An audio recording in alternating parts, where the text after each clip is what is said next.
బైబిల్లో మా టీచర్ అమ్మ చెప్పేది, శిరోమణి టీచర్, ఆవిడ క్రిస్టియన్ ధర్మాన్ని పాటించే టీచర్. ఆవిడ చెప్పిన వాక్యాలు గుర్తుండిపోయినాయి.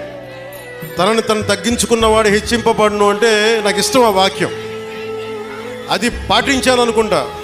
60 సీట్ల పోటీ చేద్దాం అనుకుంటే లేదు 40 చాలు. 40 కాదు అంటే సరే 35 కూడా కాదు 25 కూడా కాదు 21 అంటే 21 మొత్తం గెలుపు దేశం మొత్తం మాట్లాడుకునేలా చేసింది.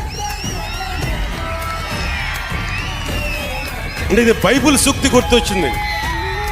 ఒక బైబిల్లో ఉన్న సూక్తి ఎంత గొప్పది అంటే, తనని తను తగ్గించుకుంటే హెచ్చింపబడతావంటే ఇంతకు మించిన సాక్ష్యం ఏం కావాలి?